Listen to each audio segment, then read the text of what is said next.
Thank you, Pak Wid. Moving to the second topic, it's going to be delivered by Professor Mega Rosana from Pajajaran University with the title Development of Geopark and Geotourism in Indonesia. Before we start the presentation, we will display CP, yeah, okay.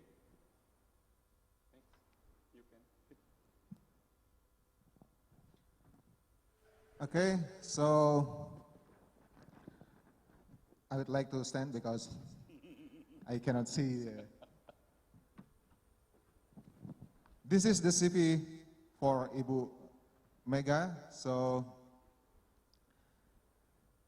in 1991, she was completed a Bachelor of Geology in Pajajaran University, and in 1997, Master Program in Mineral Exploration in ITC, the Netherlands, and she got the PhD in 2004 in Resource Geology, Hokkaido University, Japan. And the work experience since 1992 until now, she is a researcher at the Faculty of Geology, Universitas Pajajaran. In addition, since 2006, she has conducted many studies related to geological heritage, especially in the Clut Palabuhan Ratu area, West Java. And I think Ibu Professor Mega has many experience in terms of geoheritage, as we can see on the screen. And that's the brief CV for Ibu Professor Mega. And please. Okay, thank you. Without further ado, let's welcome to the presenter, Profesor Mega. Time is yours. Ya, terima kasih Pak Moderator, Pak Heriadi, dan Pak siapa tadi ya, mohon maaf. Suara saya kedengaran Pak? Halo? 20 minutes, please. Kedengaran suaranya? Oh ya, jelas. Ya, oke, baik, terima kasih. Ini saya bicara bahasa Indonesia saja. Jadi saya presentasi saya tentang perkembangan geopark dan geowisata di Indonesia. Jadi saya tidak akan terlalu banyak menyampaikan tentang geopark karena tadi sudah disampaikan oleh Pak Hans.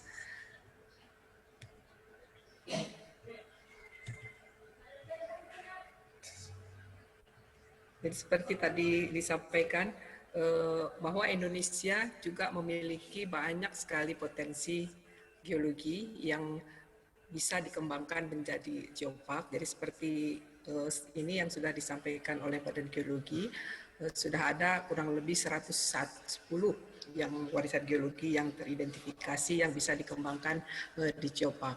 Dan kalau kita lihat saat ini, sampai data terbaru Juli kemarin 2020, itu sudah ada 161 di UNESCO Global Geopark, dan dari sebanyak itu kita Indonesia baru punya 5 gitu ya. Kita baru punya 5, dan kalau kita bandingkan dengan negara-negara lain, yang terbesar jumlahnya itu adalah China. Jadi kita lihat di sini, China punya 41 geopark yang sudah diakui oleh UNESCO.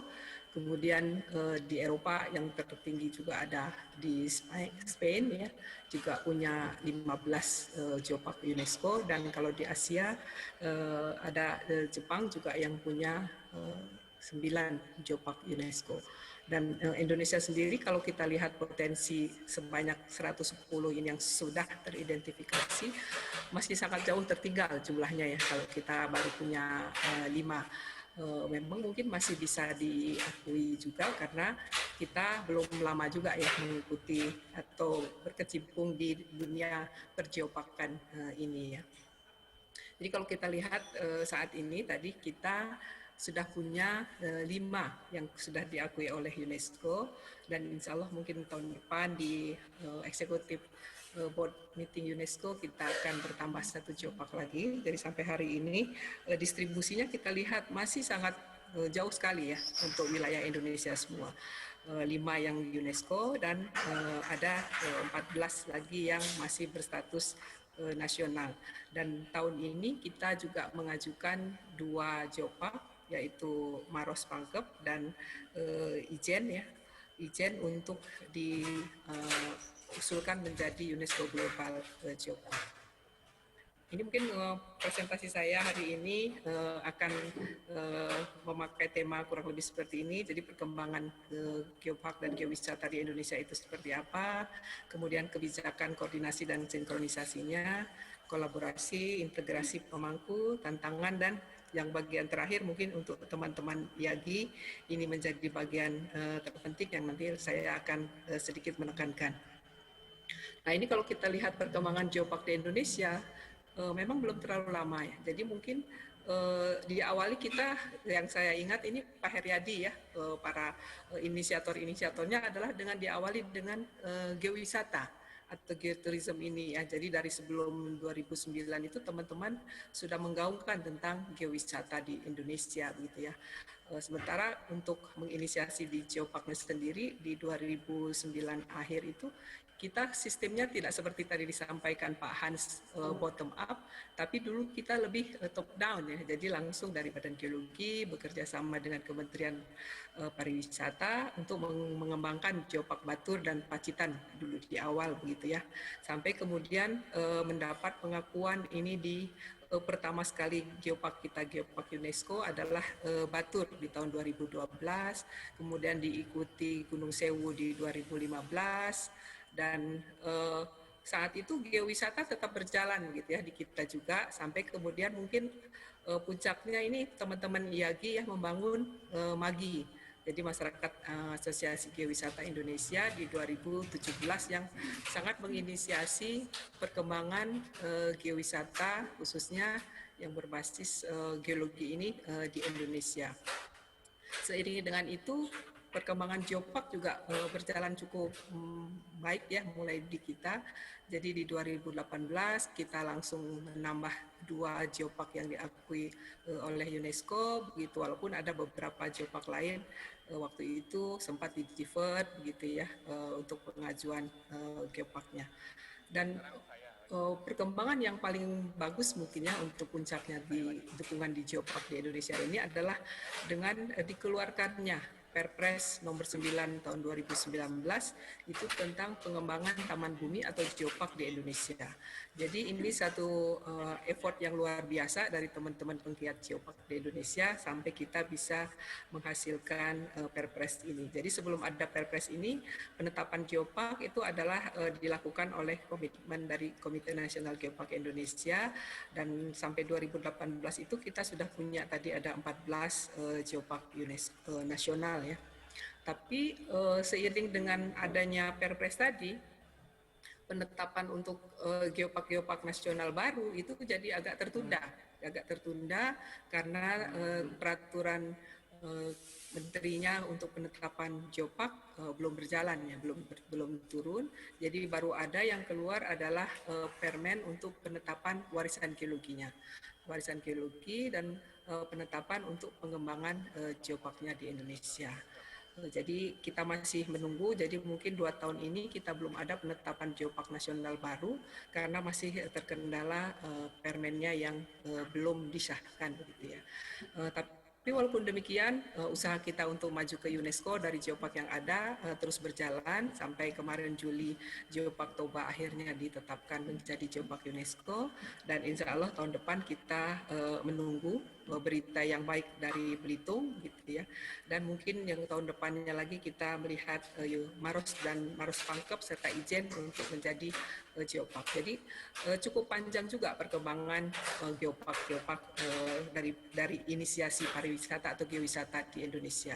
Jadi mungkin seperti ini yang sudah diakui oleh menjadi geopark UNESCO di 2012 sampai yang terakhir kemarin di Juli 2020 adalah Toba. Kemudian untuk yang nasional, nah ini mungkin yang masih agak tertinggal, Merangin yang dulu sama-sama bersama dengan Toba, Rinjani dan sebagainya, yang masih belum maju ke UNESCO. Mudah-mudahan di tahun depan bisa mengajukan ke UNESCO, dan giliran dengan geopark-geopark lain yang kita sudah miliki di Indonesia yang tadi sebarannya walaupun belum merata masih sebanyak di Jawa dan Sumatera ya. Nah, kemudian perkembangan dari pariwisatanya sendiri atau geoturism ini sangat luar biasa tadi, sangat berkembang sangat pesat ini dengan adanya tadi dukungan dari MAGI, Masyarakat Geologi Indonesia, yang tadi dibentuk di 2017 ya. Jadi ini sangat menginisiasi daerah untuk mengembangkan atau mengidentifikasi objek geologi untuk bisa dikembangkan menjadi geowisata yang nantinya bisa menjadi salah satu cikal bakal untuk pengembangan geopark-geopark di Indonesia. Jadi ini kegiatan yang sudah diinisiasi oleh MAGI mungkin yang sangat efektif sekali mungkin di tahun ini ya, di tahun sekarang ini di bawah pimpinan Pak Moderator kita Pak Heriadi ini melakukan atau mengadakan webinar series gitu ya dari seluruh Indonesia tentang potensi geowisata yang ada di Indonesia. Jadi seperti ini gambarnya banyak sekali ya. Tadi pagi mungkin saya lihat Pak Moderator sudah menyerahkan buku hasilnya ke apa namanya ke Pak Dirjen tadi pagi ya. Dan ini kita bisa melihat sekali begitu banyak ternyata potensi Indonesia untuk bisa mengembangkan pariwisata ini menjadi lokomotif untuk pembangunan sustainable development di Indonesia. Dan ini sudah diinisiasi oleh kita teman-teman MAGI ya, terutama mengidentifikasinya. Nah, sekarang kalau kita lihat kebijakan tadi di pemerintah dan sinkronisasinya, tadi sudah dengan diturunkannya Perpres nomor 9 dan sudah diikuti juga tadi oleh Permen penetapan warisan geologi oleh Badan Geologi yang kemudian ini menjadi dasar suatu daerah yang sudah tadi punya identifikasi potensinya untuk ditetapkan warisan geologinya. Karena nanti menjadi syarat penetapan geoparknya adalah harus sudah memiliki penetapan warisan geologi. Dan kementerian yang lain juga sudah mengikuti turunan dari Perpres ini ya. Seperti Kementerian Parekraf juga sudah mengeluarkan pedoman teknis untuk pengembangan pariwisata berkelanjutan di geopark, di kawasan geopark. Dan saat ini dari Bappenas juga sedang menyusun yang disebut sebagai rencana aksi nasional pengembangan geopark yang diintegrasikan dengan SDGs seperti tadi yang disampaikan Pak Hans ya. Jadi di sini juga Bappenas sudah merancang itu semua untuk pengembangan geopark di Indonesia untuk 5 tahun ke depan. Termasuk juga Bappenas sedang menyusun pedoman, menyusun rencana induk pengembangan geopark di Indonesia itu seperti apa, nanti mungkin akan segera dikeluarkan di akhir tahun atau di awal tahun depan. Dan tapi itu semua masih agak tertunda ini karena penetapan status geopark nasionalnya ini masih belum keluar permennya ya, masih dalam review di bidang hukum saya kira mungkin, tapi insya Allah mungkin di tahun ini bisa segera dikeluarkan Permen SDM sehingga tahun depan kita sudah bisa menetapkan geopark berstatus nasional yang baru ya. Sementara untuk organisasi pengelolaan geopark ini ada di bawah struktur organisasinya di bawah Komite Nasional Geopark Indonesia yang saat ini ada di bawah Kemenko Marves dan sekretariatnya juga selain di Kemenko Marves ada di Bappenas ya. Dan ini kalau kita lihat turunan atau koordinasi sinkronisasi dari Perpres tadi yang sudah mengintegrasikan beberapa pihak terkait dengan pengembangan geopark. Jadi tadi mulai penetapan warisannya itu ada di kewenangan di Kementerian SDM. Saya kira tadi seperti disampaikan juga sebagai keynote dari Kepala Badan. Kemudian untuk perencanaan penyusunan master plan-nya, rencana induknya ini sedang ditetapkan akan segera dikeluar pedomannya oleh Bappenas. Kemudian penetapan geoparknya sendiri nanti koordinasi antara Komite Nasional Geopark Indonesia mengikuti pedoman penetapan geopark yang sebentar lagi juga permennya akan dikeluarkan oleh Kementerian SDM, dan di dalam pengelolaannya tadi sudah ada terutama dikoordinasikan dengan KNGI dan pedoman teknis untuk pengembangan sebagai pariwisata berkelanjutannya itu mengikuti Permen Kemen Parekraf. Jadi kalau kita lihat sinkronisasi dan koordinasi kebijakan terkait dengan pengembangan Geopark Indonesia ini sudah sangat bagus sekali diatur ya di dalam Perpres tadi. Jadi yang bidang yang menjadi core utama di dalam pengembangan itu adalah tadi konservasinya, edukasi dan juga ekonomi, termasuk dukungan untuk infrastruktur ya. Jadi di sini sudah di dalam Permen itu sendiri juga sudah dituliskan di Perpres ya sudah dituliskan kementerian apa atau KL apa berbuat apa gitu di dalam Geopark. Jadi sudah ada tupoksinya masing-masing bagaimana mereka bisa berkoordinasi atau bersinkronisasi untuk mendukung pengembangan Geopark di Indonesia ya. Ini adalah salah satu contoh pengembangan program destinasi prioritas pariwisata sesuai dengan yang dimasukkan di dalam RPJMN 2020-2024 ini. Kita bisa lihat bagaimana sinkronisasi khususnya tadi Geopark sudah masuk di dalam program-program ini semua. Jadi yang berwarna orange ini ya, maaf. Ini adalah untuk pengembangan geoparknya, kemudian ada wisata bahari, ekowisata, dan kawasan strategi pengembangan pariwisata khusus gitu. Jadi ini setiap geopark yang sudah ada di Indonesia, tadi yang 5 UNESCO dan 14 nasional, ini sudah termasuk di dalam program RPJMN menengah ke depannya. Jadi sudah teralokasikan budget kegiatan, anggaran dan sebagainya, termasuk tadi seperti disampaikan Kepala Badan membangun informasi geologi yang nantinya ada di bawah kewenangan Badan Geologi untuk membangun di geopark-geopark yang ada di Indonesia ini. Dan ini sinkronisasi juga tadi dalam hal untuk penetapan ya. Jadi selain penetapan menjadi geopark nasional, juga dukungan nanti pemerintah untuk menetapkan atau menuju Geopark UNESCO. Jadi nanti kalau suatu daerah sudah mendapat pengakuan Geopark nasional, minimal sudah 1 tahun menjadi nasional, nanti oleh KNGI bisa direkomendasikan untuk diajukan ke Geopark UNESCO jika sudah memenuhi persyaratannya. Dan nanti peran pemerintah di sini akan diwakili oleh Komisi Nasional Indonesia untuk UNESCO untuk menyampaikan usulan ke perwakilan tetap Republik Indonesia di UNESCO yang kemudian akan menyerahkan dokumen itu ke Sekretariat UNESCO sehingga nanti dari kita sinkronisasi untuk koordinasi pengembangan Geopark ini sudah betul-betul alurnya sudah cukup baik sekali dan ini sudah berjalan dengan baik ya. Nah, sementara di dalam pengembangan Geopark itu sendiri, tadi seperti disampaikan Pak Hans juga, bahwa kita tidak mungkin mengembangkan Geopark hanya masyarakat saja.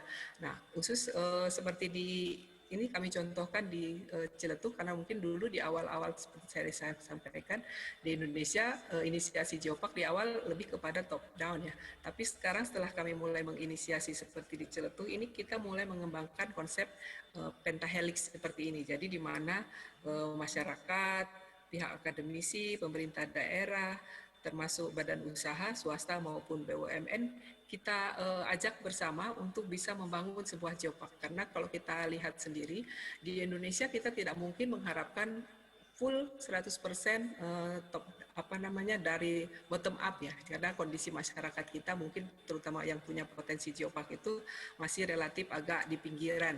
Nah, sehingga perlu dukungan juga terutama misalkan dari pihak akademisi yang akan melakukan kajian-kajian tentang potensi warisan-warisan geologinya tadi, sehingga ada sinergitas, ada keinginan dari masyarakat, kemudian dari atas dibantu oleh pihak akademisi dan bekerja sama dengan pemerintah daerah untuk bisa menginisiasi. Nah, kemudian ini kalau contoh kolaborasi, nah ini yang sudah dilakukan adalah dengan perguruan tinggi ya, perguruan tinggi antara bidang usaha, ada bidang usaha, kemudian dari yang sudah berjalan di geopark-geopark di Indonesia, kemudian ini yang dengan beberapa perguruan tinggi, ini juga sudah berjalan model contoh kolaborasi ya yang dilakukan di dalam mengembangkan geopark.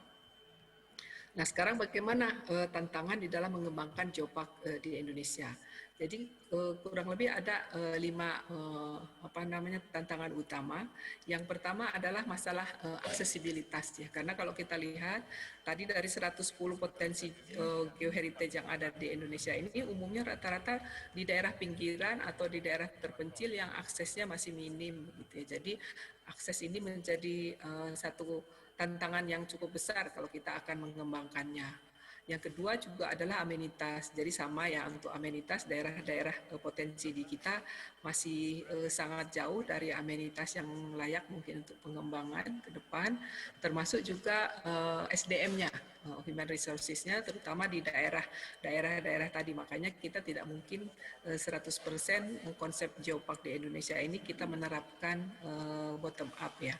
Kemudian pengetahuan dan pendidikan dan juga support dari berbagai stakeholder. Jadi kalau kita lihat secara spesifik, tantangan pengembangannya tadi adalah kebutuhan di dalam pendidikan dan juga dukungan terutama untuk program-program khususnya tadi kegiatan konservasi dan sebagainya, ada tadi 10 fokus yang disampaikan oleh Pak Hans juga. Nah ini sangat penting sekali dukungan di sini, sehingga ini menjadi tantangan berat biasanya dari setiap geopark yang sudah berjalan di Indonesia.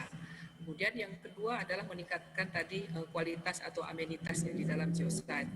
Jadi ini juga kadang-kadang menjadi kendala, terutama misalkan panel interpretasi atau pemandu ya, dan juga rencana induk. Jadi ini masih hanya beberapa geopark di kita yang sudah memiliki rencana induk maupun website ataupun panel interpretasi yang memang sudah standar. Kemudian tadi fasilitas ya, dan secara aksesibilitas tadi masih banyak lokasi-lokasi geopark di kita yang aksesnya juga masih terbatas gitu, walaupun beberapa mungkin site-site tertentu dia sudah memiliki fasilitas-fasilitas yang dibutuhkan. Dan juga mungkin badan pengelola. Nah, di kita ini masih menjadi kendala dalam mengelola geopark, karena sebagian besar badan pengelola di setiap geopark itu masih dari dinas pemerintah daerah terkait ya. Jadi belum optimal di dalam pelaksanaannya, termasuk juga budget. Jadi budget masih budget anggaran dinas-dinas terkait atau KL terkait di dalam program-program pengelolaannya. Termasuk juga mungkin untuk membangun networking tadi seperti disampaikan Pak Hans ya. Walaupun ini sangat penting, tetapi ini kadang-kadang masih menjadi kendala, terutama kalau kita harus mengikuti aktivitas networking dengan Global Geopark di UNESCO. Dan beberapa tantangan lain yang memang perlu kita hadapi di dalam mengembangkan geopark di Indonesia. Nah, sekarang saya ingin menyampaikan, karena kebetulan teman-teman adalah geologis di sini kebanyakan. Nah, bagaimana sih kita para geologis bisa berperan di dalam mengembangkan geopark ini ya? Nah, tadi seperti disampaikan Pak Hans juga bahwa di UNESCO Geopark ini ada fokus area. Selama ini memang masih 10 yang disampaikan, tapi 2 tahun belakangan ini saya melihat UNESCO sudah mulai juga mensosialisikan menjadi 16, tidak lagi 10 ya, fokus area di dalam pengembangan geopark. Nah, dari 16 ini 9 fokus areanya ini semuanya berhubungan dengan para geologis gitu ya. Nah, jadi kita geologis ini bisa banyak berperan di sini gitu ya. Baik mulai dari geological heritage, kemudian natural resource-nya, geological hazard, sustainable development, research dan sebagainya ya. Dan ini memungkinkan kita juga untuk membangun jejaring kerjasama dengan di dalam maupun institusi-institusi lain di luar negeri gitu, dengan tema-tema riset ataupun kerjasama proyek di bidang-bidang ini yang memang menjadi concern di geopark gitu ya. Jadi disinilah para teman-teman geologis pada bidang-bidang ini bisa turut berperan serta. Nah, kaitannya dengan tadi SDGs ya, jadi sama di SDGs juga paling tidak ada 8 goal dari 17 goal SDGs ini kalau kita melaksanakan di geopark, ini juga kita sudah bisa melaksanakan. Artinya pemerintah daerah ini kalau geoparknya berjalan dengan baik dan program SDGs ini berjalan, dia artinya 8 goal SDGs itu sudah bisa dia capai gitu ya dengan melaksanakannya. Nah, bagaimana peran geologis di dalam SDGs ini gitu. Nah, ini sangat banyak sekali gitu ya geologis. Terutama tadi misalkan di sini untuk akses dan manajemen untuk air ya. Kemudian geohazard, energy supply begitu ya. Kemudian geotourism sudah tentu dan geoagriculture sekarang sudah mulai banyak dipikirkan, termasuk juga engineering geologi. Jadi disinilah peran-peran teman-teman geologi untuk bisa berkecimpung juga, berkontribusi di dalam geopark yang berhubungan dengan pengembangan di SDGs pencapaiannya. Termasuk tadi pengelolaan sumber daya ya. Jadi geopark bukan anti tambang, tapi ada bagian yang bisa ditambang dan tidak bisa ditambang. Nah, di sanalah kita peran geologis untuk bisa memilih dan memilah yang mana. Gitu. Termasuk juga lingkungan ya, terutama di daerah-daerah yang eks bekas tambang, bagaimana kita bisa memanfaatkan. Nah, di sinilah para geologis bisa berperan, termasuk mengedukasi masyarakat dan juga para pemandu yang ada di geopark ini. Kita para geologis bisa sangat berperan di sana, termasuk mungkin mengembangkan juga untuk geowisatanya atau geotravel, geotour dan sebagainya ya, melalui pemahaman geologinya. Kemudian tadi memberikan pendidikan secara profesional di kawasan-kawasan geopark, dan juga mungkin sekarang sedang hot isu juga ya dengan geodiplomasi, terutama untuk daerah-daerah geopark yang berbatasan sangat riskan dengan negara-negara tetangga ya. Dan sudah barang tentu adalah untuk mensupport nasional institusi, terutama kalau di daerah-daerah geopark tadi seperti punya daerah yang sangat riskan terhadap bahaya, gunung api, tsunami, dan sebagainya, yang di dalamnya memiliki center-center untuk riset, misalkan untuk pengawasan gunung api, tsunami, gitu ya. Jadi geologis akan sangat berperan sekali di sana. Nah, jadi inilah mungkin nanti teman-teman geologi bisa tidak hanya memikirkan untuk bekerja di tambang, di migas, atau di panas bumi, seperti tadi di panel 1 kita bicarakan. Nah, tetapi di sini bagaimana sumber daya geologi itu bisa kita manfaatkan, tetapi bisa sustain ke depan seterusnya di sini. Ini sebagai catatan terakhir saya. Jadi disitulah peran penting para geologis mungkin ya, dalam upaya untuk pelestarian sumber daya alam yang menghayati ini, atau tadi geologi dalam bentuk geodiversity atau geoheritage yang kita kelola, manfaatkan melalui konsep geopark, di mana implementasi yang dilakukannya adalah melakukan geokonservasi berkelanjutan, dan salah satu yang sekarang sudah mulai diinisiasi adalah melalui konsep geowisata berkelanjutan. Nah, sehingga disinilah mungkin teman-teman bisa mulai dari hulu sampai ke hilirnya bisa semuanya berperan. Jadi kalau dari hulu kita mulai mengidentifikasi potensi geologinya, kemudian di tengah kita juga bisa berkecimpung, membantu di dalam pengembangan geotourism ataupun di dalam pengembangan panel interpretasi, buku-buku, leaflet dan sebagainya, termasuk mengembangkan geofood gitu ya, atau geofood, geosouvenir dan sebagainya yang berbau geologi tapi kita buat dengan olahan produk-produk lokalnya. Nah, sehingga di dalam pengembangan geowisata berkelanjutan ini, karena tadi kita sudah punya acuan dari Perpres, Permen, nah paling tidak itu bisa kita pakai acuan bagaimana mengembangkan potensi-potensi geoheritage di Indonesia ini untuk bisa memberikan ekonomi yang berkelanjutan sesuai dengan tema kita adalah sustainable development. Jadi alamnya lestari, masyarakatnya sejahtera. Nah, kurang lebih seperti itu adalah konsep di geopark. Saya kira mungkin itu yang bisa saya sampaikan di sore hari ini. Terima kasih. Assalamualaikum warahmatullahi wabarakatuh. Okay. Thank you for your presentation. Hopefully this presentation increase the knowledge about development of geopark and geotourism. And the next